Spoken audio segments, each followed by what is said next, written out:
will have a lot of fun tonight, but I think it's better to start our tonight with the most, the least fun speech. Can you endure? Yes! Thank you, then I feel comfortable when I start. Thank you.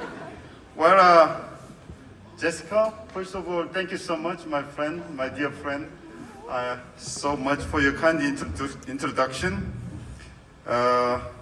Honorable Dennis Joseph, Member of Parliament. Yes. And then Councillor Patricia van der Loos, another my dear friend, MMC Community Service and Health of the Cape Town City Government, and Janet Jobson, the CEO of Desmond and Leah Tutu Legacy Foundation, and Ms. Marlene Lulu, the CEO of this hosting Artscape. Distinguished guests, ladies and gentlemen, and dear friends, on behalf of government of my Republic of Korea, I cordially welcome you to today's K-Wave Festa and commemorative reception to celebrate 30th anniversary since the establishment of diplomatic ties between Korea and South Africa. Republic of Korea and Republic of South Africa agreed to establish diplomatic relationship in 1992, and on behalf of our two governments, the Korean ambassador to Japan and South African chargé d'affaires to Japan at that time get together in Tokyo to sign the protocol at the Korean embassy on today, 30 years ago. In order to celebrate the 30th year birthday of our relationship, my embassy and DIRCO, together with other African counterparts, has been organizing a series of events. To name a few, the very first ministerial level joint cooperation commission between our two countries was held in Seoul, October. We have also agreed to organize a seminar on Korean economic development and its implication to Africa in June, co-hosted with Accord in Durban based with the keynote speech by former President His Excellency Halema Motlanthe. Business Unity South Africa, namely BUSA, together with Korean Chamber of Commerce, hosted the first South Africa-Korea Business Forum and Nuclear Cooperation Seminar in Joburg last October. But as a climax of this series of commemorating events this year, now and here today, we are about to have cultural event called Korea K-Wave Festa, and I would like to explain a bit why we prepared cultural occasion for you tonight. To that end, first, I would like to remind you what one of the great leaders for independence said. Mr. Kim Gu, who was the president of the Korean Provisional Government for Independence in the colonial period, made a famous speech about his ideal image of independent Korea in December 1947. He said, and I quote, "I want my nation to become the most beautiful nation in the world. I do not want my nation to become the richest or powerful nation in the world, because I have felt the pain of being invaded by another nation. I do not want my nation invade others.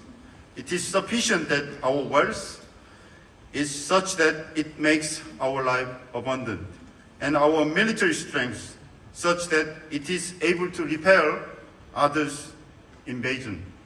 The only thing that I really want to see about my country is the powerhouse of a noble culture, because the power of culture both make us happy and give happiness to others." I unquote.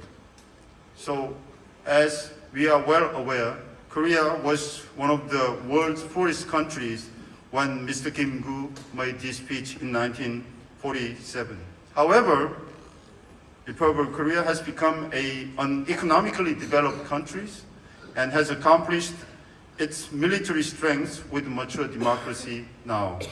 In addition, Korea has become a cultural powerhouse recently, as Mr. Kim-gu desired in his 1940s.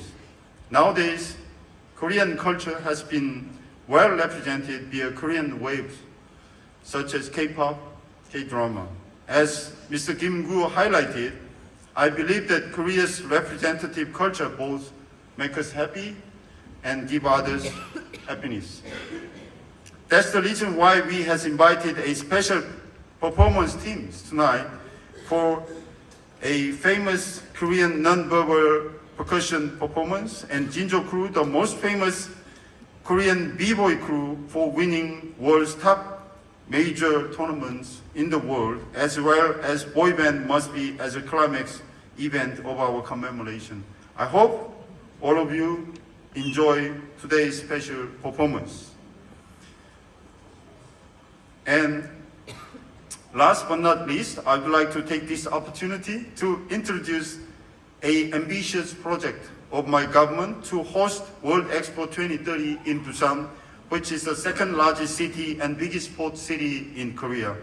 Korea would like to host World Expo 2030 in Busan to share the Korean economic developmental experience with South Africa and other countries around the world. In addition, this World Expo can gather human wisdom on how it can better plan to respond to the recently faced global challenges, including a worldwide climate crisis, pandemics, and digital divide. I hope you can go to Google to search more information about World Expo 2030 in Busan and support Korean offer for 2030 World Expo in Busan. So, in conclusion, looking forward to our future cooperation over the next 30 years, I wish to reiterate my embassy is ready to cooperate closely with South African counterpart and you to further promote our bilateral relationship. And I thank you for your attention.